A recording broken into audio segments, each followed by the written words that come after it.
Este es un programa de corte biográfico sobre historias de éxito, narrado en voz de sus propios protagonistas. Todas las personas que aquí aparecen fueron grabadas con su autorización y cualquier opinión o información transmitida refleja el punto de vista del invitado más no de Plástica TV o su conductor. ¿Y tú qué has hecho para alcanzar tu sueño? Hola, soy Bruno Israel y te doy la más cordial bienvenida a Plástica, porque los sueños se hacen realidad. En esta ocasión tengo una invitada de super lujo porque he seguido su trayectoria desde que comenzó a hacer series, porque yo soy súper fan de las series, y ella aparte ha hecho muchísimo teatro, ya lleva 25 años de trayectoria. Ella es originaria de Aguascalientes y a muy temprana edad vino aquí a la Ciudad de México a alcanzar su sueño. Y me refiero a Azalia Ortiz. ¿Cómo estás? Bienvenida. Los sueños despiertan, todo es posible, porque los sueños se hacen realidad, cada historia. Bruno, muchísimas gracias por recibirme aquí en tu espacio. No, al contrario, es un placer. Y podemos decir que la primera pregunta de cajón. Ajá. ¿Cómo surgió este sueño de convertirte en actriz? Fíjate que lo he pensado varias veces, pero siento que desde niña tenía como una sensación de... O sea, me gustaba muchísimo organizar las obras de teatro con mis primos, les organizábamos a mis mamás, porque digo, hablo de mis tías también, ¿no? A mi mamá, a mis tías, como un festival del Día de las Madres y que vamos a hacer esto. Y entonces me organizaba a todos mis primos y les decía, tú vas para acá, tú vas para allá. Y luego hacíamos la Casa de los Monstruos, ahí donde vivía mi abuela, y cobrábamos 50 centavos la entrada. Y yo era la que guiaba, ¿no? Todo eso. Pero siento que lo más claro para mí eran las telenovelas, porque como vivía en Aguascalientes, yo tenía poco contacto con el teatro, digamos, sino que las telenovelas. O sea, yo recuerdo, y era pequeña, o sea, yo recuerdo Muchachitas o Quinceañera, ¿no? Yo muy chavita, con Julieta Gurrola, con Adela Noriega, y yo decía, yo quiero ser así, ¿no? O sea, yo quería algo, me motivaba, y luego después, ya haciendo memoria, ahora vi películas que me marcaron, como de Ripstein, de hecho, que las pasaban en el 5, que dices, ¿cómo es posible, no? El lugar sin límites, por ejemplo, o Profundo Carmesí, que yo me acuerdo que se quedaron, o Hasta el viento tiene miedo, que se quedaban en mí y como que nunca lo traje hasta ahora, ¿no? Y de repente vi una obra de teatro musical, que creo que fue Aguascalientes, que me llevó mi mamá, con Angélica Vale, Zapatos Rojos, y de ahí fue como, yo quiero hacer esto. Oye, ¿y no te tocó, si no mal recuerdo, en los 90s, a mediados, o un poquito más hacia los 80s, finales de los 80s, si no me equivoco, se grabó una telenovela que se llamó Capricho en Aguascalientes, y donde participaba esta Diana Bracho. El elenco era muy grande, pero sí recuerdo que esa telenovela fue muy, muy exitosa y se grabó en Aguascalientes capital. Ajá, fíjate que yo no sé si es la misma. Yo me acuerdo de una, pero ya era en los 90s, porque yo a principios de los 80s estaba muy bebé todavía. Muy pequeña. Pero sí me acuerdo que cuando estaba en la secundaria vi a Humberto Zurita, que creo que era otra, que se grabó también en Aguascalientes, y me acuerdo de ahorita me estoy acordando, de haberme querido acercar a él, ¿no? Mientras grababan. Y yo estaba estudiando en la secundaria de la universidad, que está ahí al ladito del ferrocarriles, y ellos estaban en la estación de ferrocarriles. Y me acuerdo que quise acercarme y yo, o sea, cometiendo la imprudencia, ¿no? Yo ahora lo pienso, decirle, dame tu autógrafo, ¿no? Yo de 11 años, yo creo que estaba en la secundaria. Y él me dijo, sí, ahorita, cuando terminemos la toma, ¿no? O sea, yo pidiéndole el autógrafo. Yo también me hubiera dicho, ahorita, sale ahorita. Invito al público a que nos deje aquí en los comentarios si estamos hablando de que nos digan qué telenovela era la que hizo. Híjole, yo no me acuerdo si Christian Bach era la protagonista. Creo que también salía Diana Bracho, pero no me acuerdo cómo se llama esa telenovela. Yo no ubico muy bien a los actores, a los protagonistas de esa telenovela. Ubico más a Diana, que era como entre protagonista y villana. Porque como que ella llevaba el fuerte de la novela. Sí. Pero sí recuerdo que era mucho, se grabó por completo en Aguascalientes. Sí. Y lo recuerdo porque en esa época muy pocas novelas se grababan fuera de los foros. Y esa era totalmente en exteriores, en locación. Sí. Por eso la tengo muy presente y pues por eso te pregunto si tú viviste esa experiencia, tú que eres de allá. Invito al público a que nos dejen comentarios si vieron esa novela. ¿Cuál era? Díganos. Exacto. Y es así como surge tu interés por esto. Sí, la verdad es que surge de una manera muy, pues supongo que, ¿cómo decirlo? Pues muy de clase media, ¿sabes? También otra cosa que me gustaba muy, o sea, lo digo de clase media porque siento que mucha gente en México, la televisión fue durante los 80s y los 90s como su enlace al mundo, ¿no? Completamente, como sobre todo la gente que vivíamos en provincia. Ahorita ya las redes sociales, el internet ha hecho otra cosa, pero claro, antes, o sea, era muy difícil imaginarte en la Ciudad de México queriendo ser tal o cual cosa. Luego me di cuenta que yo era diferente, que no era como las chavas bonitas, delgadas, de las estrellas de la televisión, ¿no? Fui a hacer el casting para el CEA, me rechazaron, estaba yo en la prepa y es fuerte darse cuenta como de, ok, no cumplo con el canon de belleza. ¿Según quién? Exactamente. No, pero el canon que era de aquella época, ¿no? Claro, y es diferente. Claro, ¿no? Ahorita afortunadamente las cosas se movieron, afortunadamente. Y fíjate que yo nunca he desconfiado en realidad de mí, ¿sabes? O sea, nunca he creído en el fondo, porque superficialmente de repente sí se afecta a uno, pero en el fondo siento que entendí mi diferencia, por decirlo de alguna manera, o la forma de mi cuerpo, mi estar como una fortaleza también, ¿no? Que siento que ha ido creciendo. A veces dudo mucho de mí, pero otras veces cuando dejo que suceda lo que hay dentro o la creatividad, ¿no? Sobre todo, pues todo fluye, pues, ¿no? Oye, y ahí es cuando, tú estudiaste la licenciatura en teatro, si no me equivoco, allá en Aguascalientes. Sí, yo estudié en el Centro de Investigación Teatral en Aguascalientes y me gradué técnico superior en actuación. Esa fue mi primer carrera. Me da risa porque cuando llegué a la Ciudad de México, la gente, los actores que salieron de la ENAD o de la UNAM me decían, o sea que tú eres técnico, o sea que tú puedes ir y ensayar por mí y ya yo luego llego, ¿no? Les decía, sí, ándale, yo ensayo por ti y tú llegas, a ver cómo le haces, ¿no? Esa fue mi primer carrera y después yo me nivelé y ya pues obtuve la licenciatura de teatro, ¿no? Que perteneces a la Compañía Nacional de Teatro. Pertenecí. Del 2014 al 2020, 6 años estuve en la Compañía Nacional de Teatro. Fue un súper aprendizaje. Fue una de las experiencias más enriquecedoras de mi vida, también más entrañables porque se queda uno con la gente con la que trabajas todos los días y además técnicamente crecí muchísimo hablando de la actuación y trabajar con diferentes directores, diferentes lenguajes. Estás ejerciendo la profesión todos los días, de domingo a sábado, porque los lunes no trabajamos, pero no se trabaja más bien, los lunes se descansan en la compañía, pero durante la semana si no estás ensayando 2 obras, estás teniendo temporada los jueves y luego de viernes, sábado y domingo de otra obra.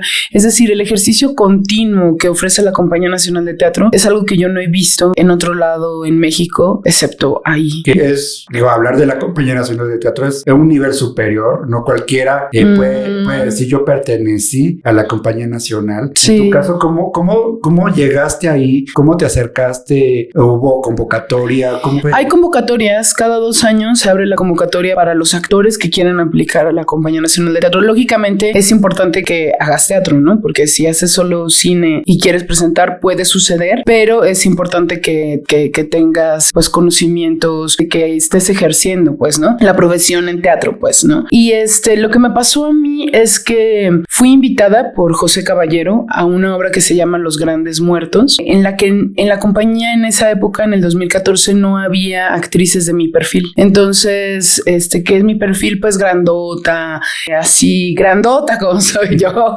Y es... Mexicanos, o sea. No, la mayoría de los mexicanos no son así. Bueno, depende.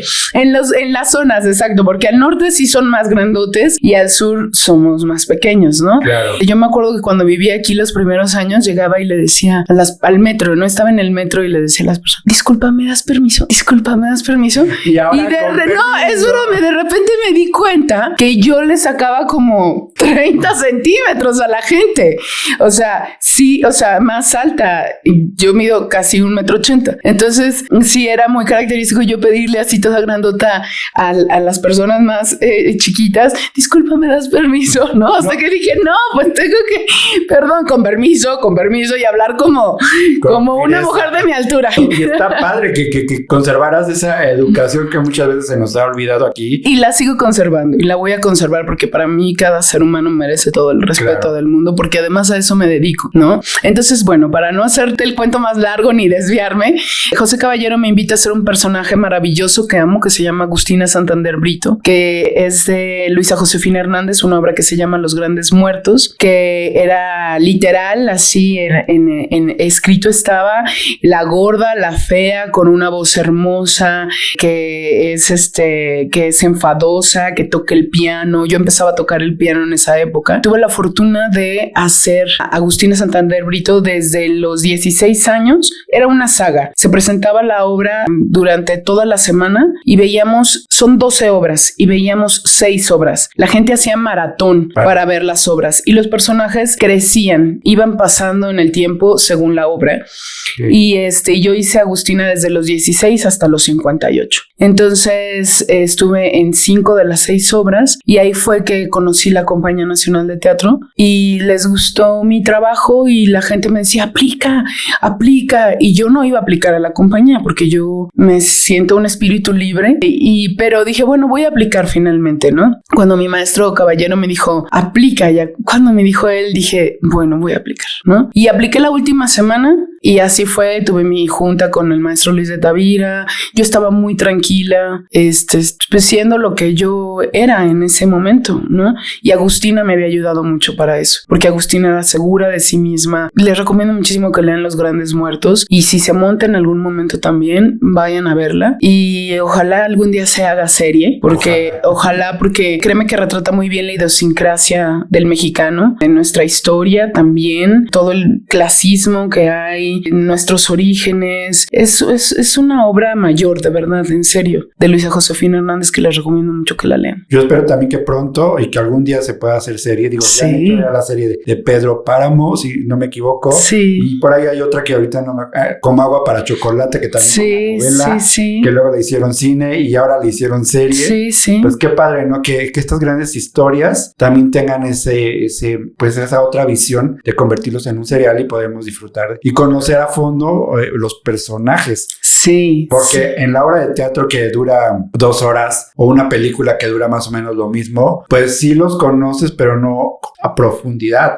No, sí, y Los Grandes Muertos es una joya que creo que está lista para ir al cine, o sea, para ir a la serie sobre todo, y al cine también, claro, pero sí definitivamente los personajes, además Luisa Josefina Hernández escribe personajes de mujeres muy revolucionarios, ¿no? Y también, híjole, no, es que no nada que les pueda decir yo va a suplir la experiencia que es leerla o escucharla o verla, ¿no? Oye, y a raíz de todo esto, de tu experiencia en el teatro, que al final del día el teatro, y de ahí quien domine y quien puede brillar, por decirlo así, en el teatro, puede hacer cualquier papel en cualquier plataforma, hablando de cine o de televisión. ¿Cómo es de que surge este llamado o tu interés por hacer también series en televisión y en plataformas ahora? Cuéntanos un poquito cómo llegaste a este medio. Fíjate que yo antes de entrar a la compañía, y te iba a decir, fíjate, yo creo que los actores se forman donde les toca, ¿eh? O sea, sí siento que los actores de teatro tienen una formación muy específica, pero también para actuar cine se necesita otra formación muy específica. Y yo creo que hay actores buenos en televisión, en cine, en teatro, en todos. Siento, porque luego de repente eso también nos da como una falsa, como aunque sí, los actores de teatro somos los buenos y no siempre, esa es la verdad. Entonces, lo que me pasó fue que antes de entrar a la compañía yo hice cine independiente. Entonces, mi primer película que le estoy muy agradecida a Álvaro Curiel, que se llama Corazado, es una película del 2010 donde Silverio Palacios es el protagonista y Norma Angélica es mi mamá. La hicimos en Veracruz, yo era la hija de ellos y la historia es muy linda porque es un hombre que está en huelga durante mucho tiempo y decide irse a los Estados Unidos en su bocho, pero en lugar de llegar a los Estados Unidos, el bocho lo transforman en una balsa y en lugar de llegar a Estados Unidos, él se va a Cuba.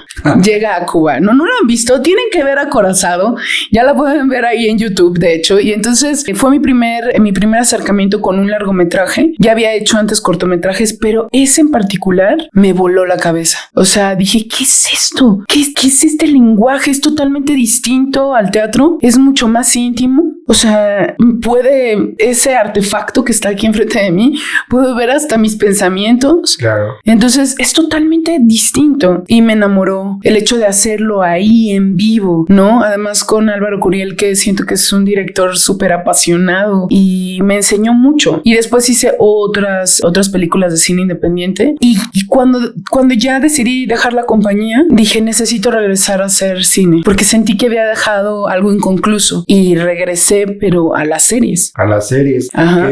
Si no me equivoco, corrígeme por favor. Empezaste con Supertlán.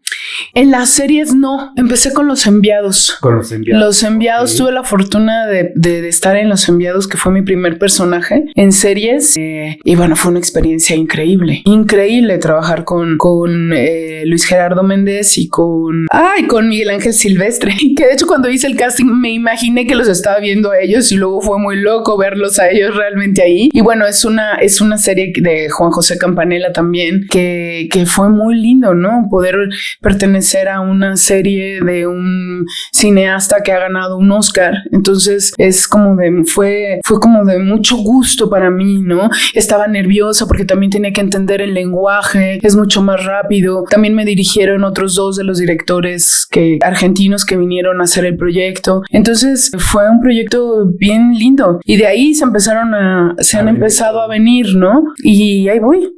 Qué padre. Digo, quien no la ha visto, véanla, si no me equivoco, está en Netflix. Está en Netflix y en Paramount. Para que la vean. Yo la vi hace mucho cuando recién salió, pero pues yo creo que la tengo que volver a ver. Sí. También vi Supertitlán, que si no me equivoco ahí ya tendrá como unos 5 o 4 años más o menos. Creo que estrenamos en el 2022 Supertitlán, sí. 3 años. Ya 3 años. Pero esa, además de estar en plataformas, pues también salió en televisión abierta. Ahí de hecho se estrenó en televisión abierta.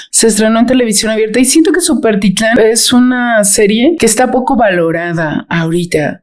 No sé por qué yo pienso que va a pasar el tiempo y van a ver la gente Supertitlán y me van a decir, ay, no inventes. Es una joya. Como sí, es una joya. Siento que es una joya. Hay cosas que definitivamente pueden gustar o no, pero creo que la adaptación que se hizo de Superstore es totalmente distinta. Está súper contextualizada en México. José Ra Zúñiga, que es uno de los directores y los guionistas, creo que la llevó súper bien. O sea, César Rodríguez también es el otro director y showrunner. Entonces, siento que los personajes, el ritmo, porque es una sitcom, ¿no? Sí, se la recomiendo Véanla. mucho al público. Véanla. Si no me equivoco, esa está además en la aplicación de Televisión Azteca, donde puedes ver ya sus series en su plataforma. Esa no me la sabía. Sí, está, si no me acuerdo, TV Azteca en vivo. Ajá. También tiene ahí todas las series que han hecho, novelas y demás. Y si no me equivoco, esta está en Amazon también. En Prime, también esa está en Prime, sí, exacto. Pues véanla. Y hablando de Prime, está como que la que ahorita te ubicamos más por el papel principal, uno de los personajes principales, que es Cada Minuto Cuenta, que aparte es una historia súper desgarradora. Quienes vivimos el 85, quienes somos sobrevivientes de esa época, entendemos perfectamente los minutos de angustia que los personajes vivieron durante la trama en la serie. Sí, cada minuto cuenta definitivamente ha sido para mí un parteaguas en muchas cosas. Yo antes ya había tenido la oportunidad de trabajar con el showrunner, con el director que es Jorge Michel Grau, y también haciendo una película que se llama 719, donde solamente se veían Demián Bichir y Héctor Bonilla, pero nosotros había otros actores que estábamos acompañándolos, y ya había tenido yo, digamos, una experiencia de ese tipo a nivel audiovisual, pero cuando llegó Cada Minuto Cuenta, pues primero desde el casting, lo he dicho varias veces, me dio miedo, ¿no? Como que no, ¿por qué? Porque ya había vivido el del 2017, yo no viví el del 85 a distancia, lo supe, ¿no? Por las noticias y porque todo el mundo estaba muy alterado en México en todo en general. Y cuando recibí el casting dije, ay, ¿por qué? ¿Qué pasa? ¿No? Como, bueno, vamos a ver. Hice el casting, me hablan al callback y cuando voy al callback me doy cuenta que que actoralmente es un regalo, ¿no? Entonces dejo mi miedo a un lado y digo, no, pues tengo que entregarle a esto todo, ¿no? Y el callback es muy bueno y de repente ya estoy allá, ¿no? O sea, de repente ya estoy ahí y Hilda, el personaje, me ha regalado de los momentos más estremecedores de mi vida como actriz, pero también como persona me ayudó a sobreponerme, me ayudó a ver la fortaleza que puede residir en los seres humanos cuando estamos en situaciones límites, cuando puede suceder algo que no te esperas, algo inesperado, que va a cambiar tu vida totalmente. Y creo que también Cada Minuto Cuenta fue como la confirmación de mi amor por el cine y por los medios audiovisuales. Porque para mí los personajes transitan dimensiones y siento que Hilda transitó una dimensión que era urgente de contar para poder prevenir, para poder sanar, para poder, digamos, llevar a la luz un tema que ha estado durante mucho tiempo como velado, porque no queremos hablar de eso, porque nos da miedo. Mucha gente no ve la serie porque dice, no, es horrible, no quiero verla, ¿no? Porque no puedo, los nervios. Pero yo siento que justo lo que hay que hacer es sentarse y verla, ¿no? Claro. Ese miedo que yo tenía cuando recibí el casting y yo escuchaba la alarma sísmica y era como, ¿no? Como ayer creo que volvió a sonar, ¿no? Y mi reacción fue completamente distinta, ¿no? O nos desalojaron de donde estábamos más bien. Yo dije, ¿qué está pasando? Yo no sabía ni qué estaba pasando, pero ya cuando me dijeron es la alarma sísmica, yo dije, ok, está bien, vamos, ¿no? Hacia afuera. Había muchísima gente y me asombró cómo reaccioné, porque siento que es una responsabilidad de todos. Y si no tomamos responsabilidad sobre eso, como lo dice Hilda en alguno de los capítulos, vamos a regresar. O sea, si no resolvemos algo, puede ser que se repitan los acontecimios, ¿no? Tu personaje representa a todas las enfermeras, a todos los médicos que al final del día fueron los héroes que, pues, pese a las circunstancias en las que estaban viviendo, operaron, protegieron vidas. En tu caso, tu personaje, pues, son estas enfermeras que están en el área de pediatría, cuidando a los bebés, a los recién nacidos. Pues fueron en el 85, las enfermeras fueron muy, muy importantes para proteger a los bebés que después nos enteramos que pasaron mucho tiempo sepultados entre los escombros después de como 20 días y les llamaron los niños milagro porque literal nacieron 2 veces. Sí, literal.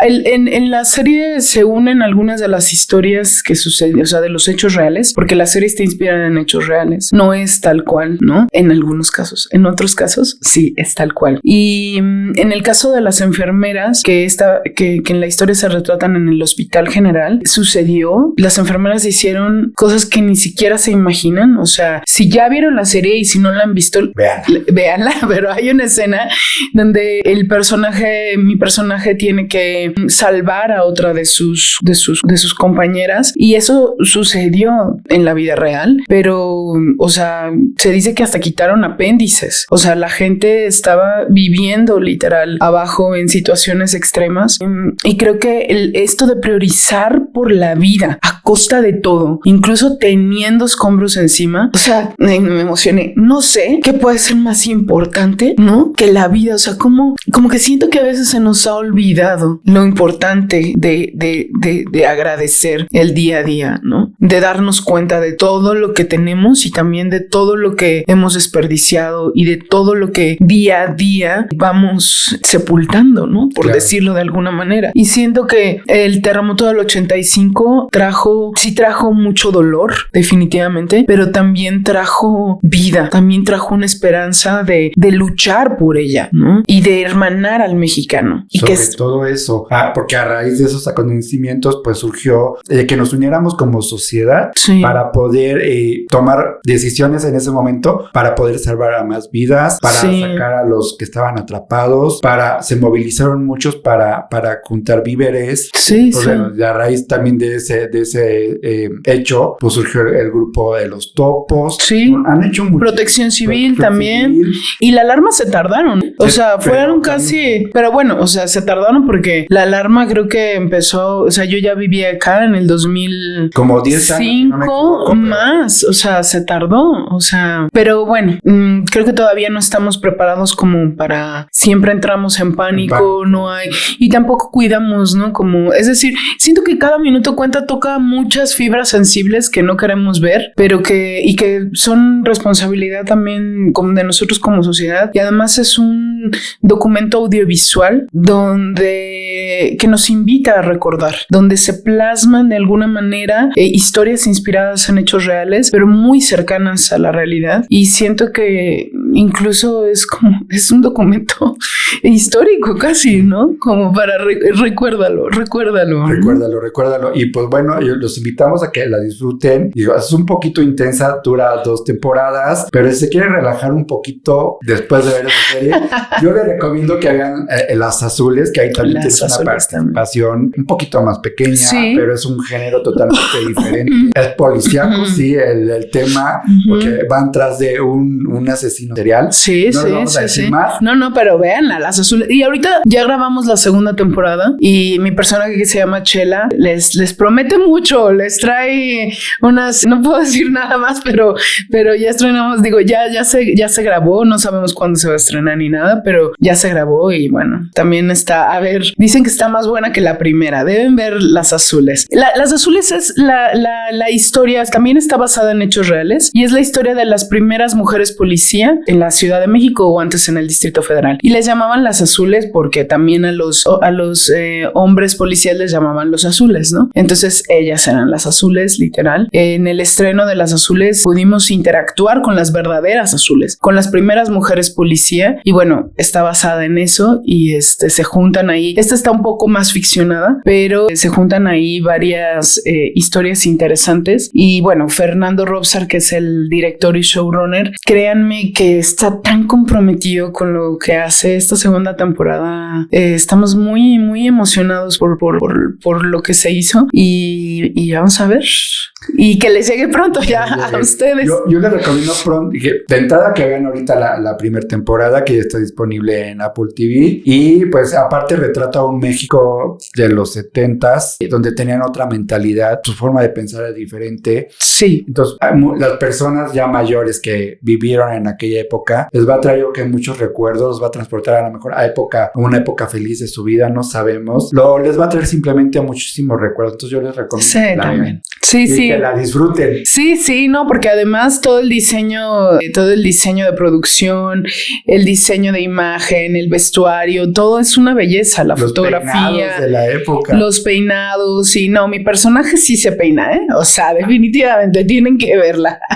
¿Cuánto te tardaban en peinarte? Fíjate que yo tengo procesos largos, me gusta estar con los de maquillaje, me gusta estar ahí en ese departamento, casi siempre, con Chela eran yo creo que como 2 horas, siempre decían en 1 hora y cachito, y siempre acababan, ya, pero bueno, ya le rebajaron en esta temporada. Ok, oye, pues no quiero que terminemos esta entrevista sin platicar de la obra de teatro donde estás ahorita. Sí. Para platicar y que invites al público y pues a que te vaya a ver que es Contrabando. Sí. Que aparte ahí ese es un personaje completamente diferente de todos los que has hecho hasta el momento en televisión. televisión, Sí. el teatro, haces el papel de una madre. Sí. Cuéntanos un poquito tu personaje, pues, ¿cómo lo trabajaste? Sí, bueno, la obra es de Víctor Hugo Rascón Banda, la dirige Fabián Corres y es la historia de 3 mujeres que viven en la Sierra de Chihuahua. Víctor Hugo Rascón Banda escribía mucho inspirado en hechos reales, entonces él veía lo que estaba pasando. Su mamá además trabajaba en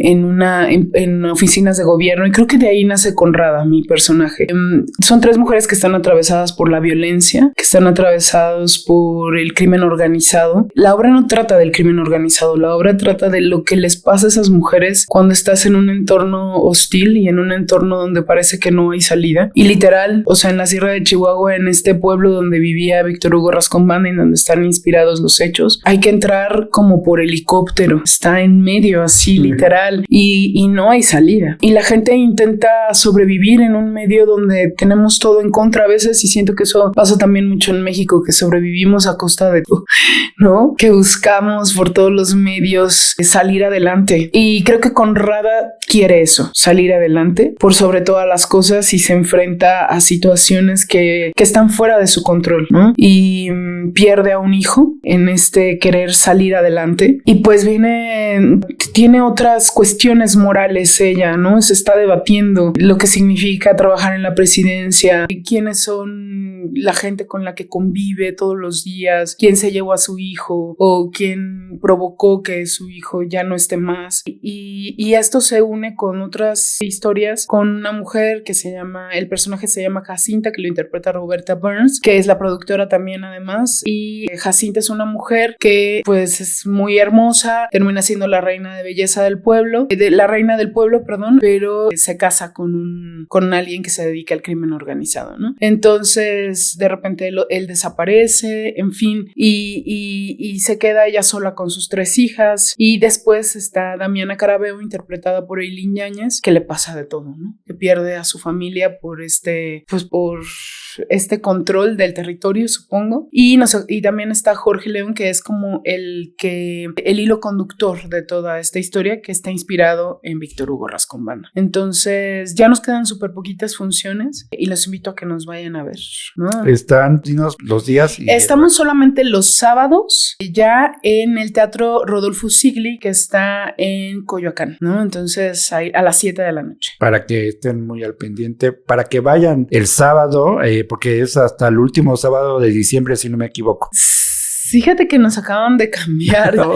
Terminamos el 6 de diciembre, o sea, tienen ya muy poquitas oportunidades de ir a vernos, pero creo que vamos a regresar el año que viene también, entonces en cualquier momento nos pueden ir a ver. Pues yo espero que sí, pero mira, al público hay que decirle que ya no regresen, entonces vayan ahorita. Eso. Y la dirige Fabián Corres, no sé si lo había dicho, pero también es un director, es un actor maravilloso y es un director también que quiero mucho, también muy generoso, muy chido, Fabián. Mi querida Salia, desafortunadamente el tiempo ya se nos está terminando.